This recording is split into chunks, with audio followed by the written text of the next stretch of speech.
So can you tell us a little bit about how you got started in music?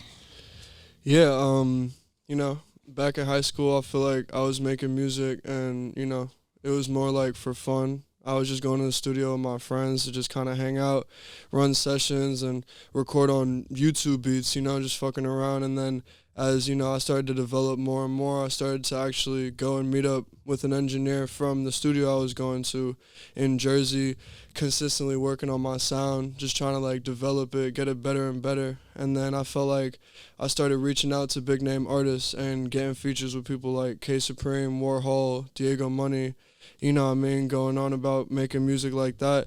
And then when I graduated high school, I went down to New Orleans for a couple years and I started focusing, on my solo music, trying to figure out my sound and really develop that, especially singing especially when I met Sofego and I got a song with him back in like 2019. Yeah, 2019.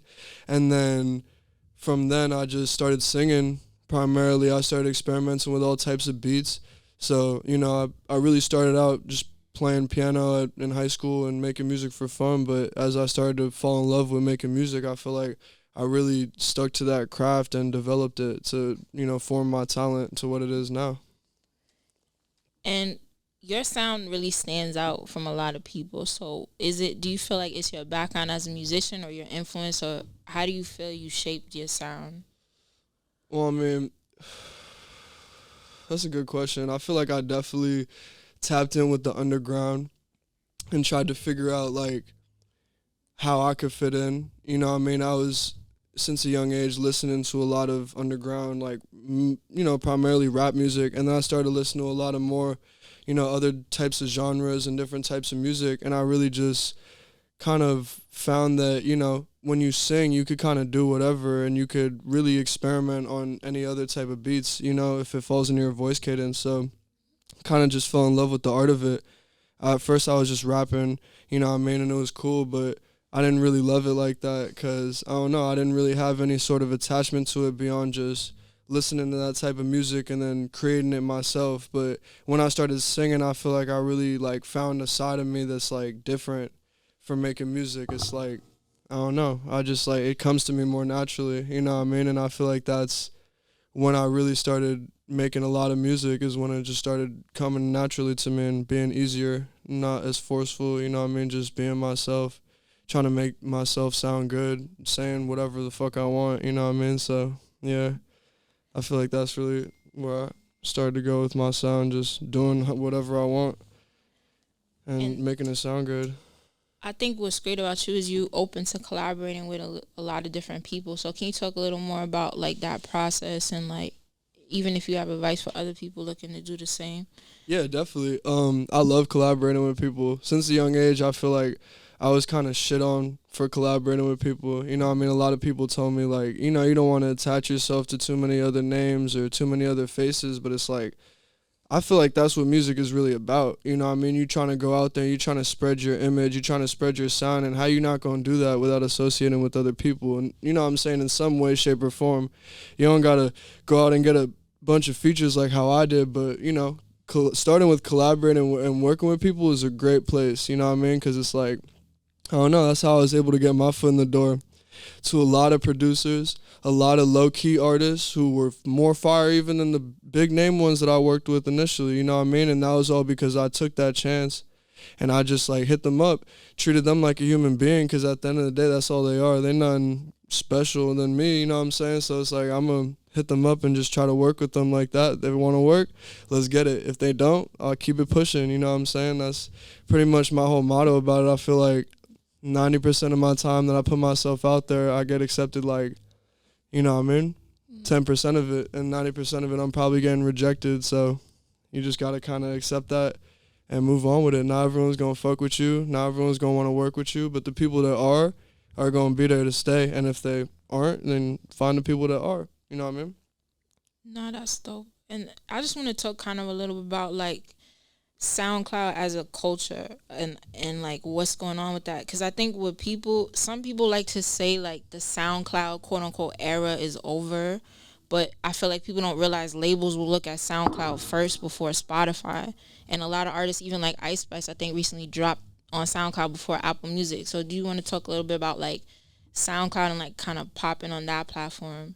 Yeah, I mean, it's really weird, their algorithms and the way that songs gain traction. But in my experience, I mean, I've gained certain traction on certain songs not only because I attached a name to it, but because I made a really cool record. You know what I mean? Regardless of whether or not you're working with anybody special, if you're making really good music and you're consistently pushing it out there, eventually it's going to pick up traction. It may not pick up traction as much as you want it to at first, but the results are going to speak for itself. If you make really good music, I mean, I had a song that I dropped with Sofego, like, as I said, 2019. I still to this day get people liking that song, like, because they just discovered it yesterday. You know what I mean? They didn't discover it when I dropped it. So if the song's really good, that consistency is going to keep up with people discovering the song. But it's like, if you don't got good production, if your mixing's not good, you know what I'm saying? If the shit's not lining up how it's supposed to be, people are not going to pick up on that because people don't know you. People don't give a fuck about you, so you got to make them give a fuck about you. You know what I'm saying? That's how I really feel, because it's like, I got a bunch of songs out there that got hella potential, but the ones that get the most shine are not my favorite. You know what I'm saying? It's the people's favorite. That's up to them to decide. It's not up to me, you know what I'm saying? I'm just putting it out there for them and for myself to listen to every day when I wake up and I get ready and go about my day, but you know what I'm saying? That's how I look at it. I'm not really too worried about when I get the attention for the good music I've made. I'm just more worried about putting out so much of it that it's like, damn, this dude has so much different good types of music that I can't even keep up. Like, when did he start getting good? You know what I'm saying? That's, I don't know. It's it kind of causes a confusion, but it's like a good confusion. You know what I mean?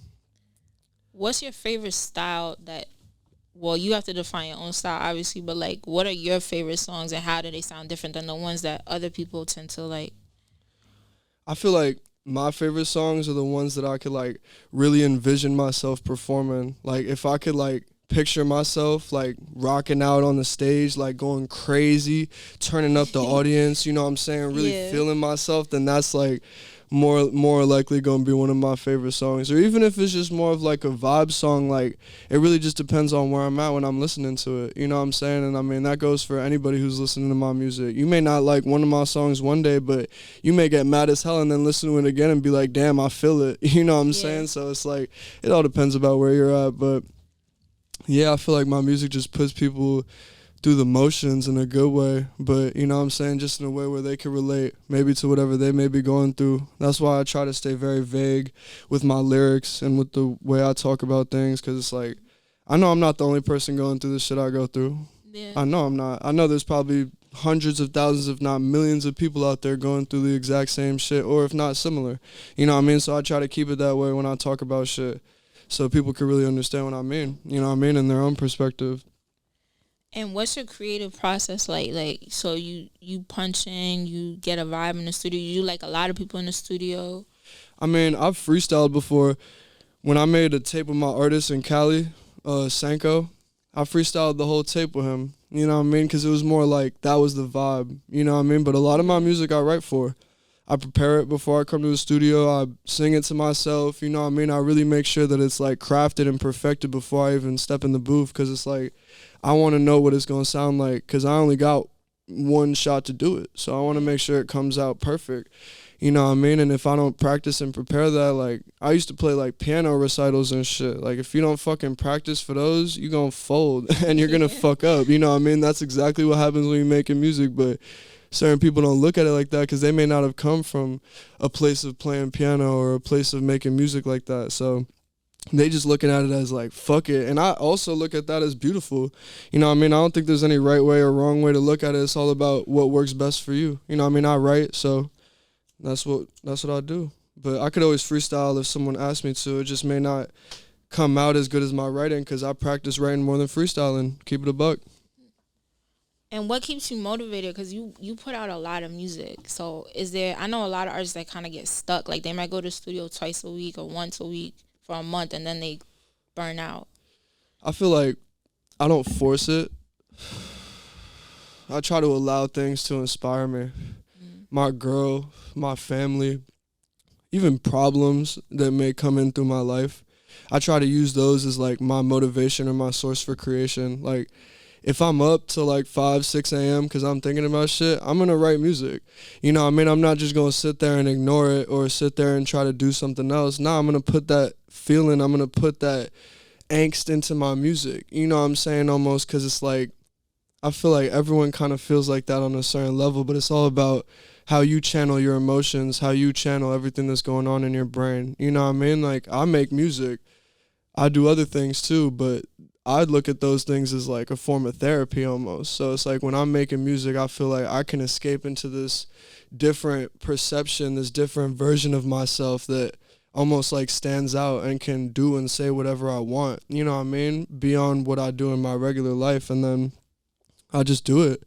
Because if I'm in that mind state once, I could get in there again. And I feel like that's really where it takes me when I write music. It's just a place of like peace and a place of like, damn, even if I'm so fucked up and I'm so like sad or angry about something that may have happened, like I could dead just write a song and impress myself, you know what I mean? And just challenge myself in that way, and it makes me feel better. So I feel like that's how I look at it, but other people may look at it different. But my girlfriend is definitely my biggest inspiration to my music. Once I met her, I started going crazy, making songs every week, dropping them, going to shoot music videos with her type shit, traveling all across the country, just going crazy just to go crazy, you know what I mean? And I mean, it's not really to flex on anyone except for like myself and her, to show her that like we really can do whatever the fuck we want, no matter what life throws at us, because, you know what I mean? Life be fucked up sometimes, but you got to make the best of it. That's how I look at it. That's dope. And do you have any advice for people that's trying to build a team around them, like what to look for, the best way to go about that? Because I know in previous interviews we talked about like networking in New York and how it could be a little weird. So if you want to talk about that. Yeah, it could definitely be a little weird. I mean, I also think that it's all about how you go about things. Like, you know what I mean? When you trying to build a team, when you're trying to network, you have to go about it like, I'm trying to approach these people and I want something specific from them. And if you don't know what you want from those people and you're just trying to make friends, those people probably aren't going to be around for the long run, because it's like people are looking for something to move forward with. You know what I mean? It's good to have friends and to have your people and obviously, you know, your day ones and stuff, but people who really going to help you move forward on a vision or some type of motion that you got going, like those people probably won't even know you like that. And it's beautiful in a sense, because it's like, you know what I mean? Those people could really help you see a new version of yourself, and they don't even know the old version of yourself. And that's how I look at it. It's like, if you want to build a team, you got to get rid of the old, and you got to let the new come in.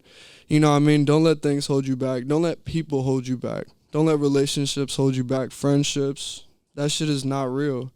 It's all what you want it to be. If something is not helping you, you got to dead that shit. That's how I feel about it, because it's like I've had a lot of relationships with people who I thought were going to, you know, help me better myself and go forward, but really they just held me back. Yeah. And really they just did things to cut corners and to try to take bread from me or whatever the fuck it may have been, or fucking content I created.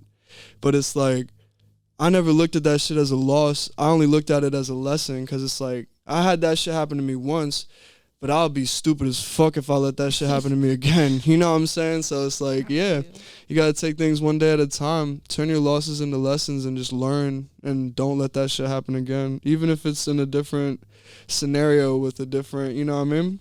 Yeah. Just learn that shit, apply everything to everything, because it's like certain people may not, and that's where they lose. And what's your, like, kind of your short-term vision for yourself in the next year, something you want to accomplish, and then long-term? Is there certain people you want to work with, or just a vision you kind of have for your movement? Yeah, short-term vision, I feel like I'm just dropping a lot of music this year. I'm dropping a lot of content that I was working on all of 2022. And it's just mainly music videos, projects, solo projects, and not a lot of features, you know what I mean? It's really me diving into my sound and trying to really capture my audience's attention, but with everything that I'm doing and with everything I can do. And with that being said, I'm also trying to make merchandise, you know what I'm saying? I'm working on a clothing brand right now. I have a pair of pants made. I have a couple other samples on the way that I'm working on, bags, accessories, stuff like that. And Yeah, I'm also doing like interviews, but not like, this type of interview like where I'm talking to an artist, but more like where I'm interviewing creatives who may really be like the building blocks to why artists are who they are. You know what I mean? Like even me, I am who I am because of my team. You know what I mean? But most people from a surface level, they may not see that. They may not know that. I do my best to make that known, but certain people don't care. So it's like I want to make people care about what really gets put into the work, you know what I mean, and not just like the artist or whatever it may be. Because I know an artist is important, but I also know that as you were telling me, like their team is just as important, and I feel like I'm just trying to bring some shine to that, especially my team, because I love my people, and I would not be where I am right now if it weren't for them. And I'd be a liar if I said I did this shit myself. You know what I'm saying? So it's like, yeah, I'm very grateful for that, and I want people to understand my gratitude. So I'm starting a little like blog on a website and stuff, and posting the interviews on YouTube and stuff too. So yeah, I'm hoping to gain some traction doing that, and maybe interview some cool people, you know what I mean, who are really into content creation, like, like yourself, you know what I mean, because you're really helping the community more than people may even realize it, and I don't know. I just think that's important. Thank you. I appreciate that. And then, so like, kind of last question, you have any advice or just a quick little like word of wisdom for people kind of as a creative trying to break through walls and just keep going? Yeah, I mean, one thing I will say is that a lot of times I feel like I've almost given up on what I was doing, or I may have lost faith, or I may have lost vision of what was important for me to get done, but always kind of keeping that tunnel vision, always keeping that focus, always keeping your circle small, you know what I'm saying, keeping your priorities straight, keeping your crib clean, you know what I mean? It starts at the basics. I know people want to worry about a feature or want to worry about a placement, but it's like it all really starts with yourself and how you treat yourself as a person. You know what I mean? If you want to see the success that you deserve, then you got to treat yourself right. You got to treat your environment right. You got to treat your people right.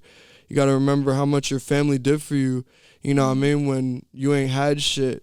And that's, I feel like, a really important thing that a lot of people may not realize is that, it's family first, and I'm always telling people that, and I've always seen so much success and love in my life because I think that way, I act that way, you know what I mean? My decisions, the people who I surround myself with is based off that mentality, so I feel like, I don't know, life be just blessing me based off the decisions I make. I'm not putting myself anywhere I shouldn't be, so I'm not experiencing anything I shouldn't, straight up.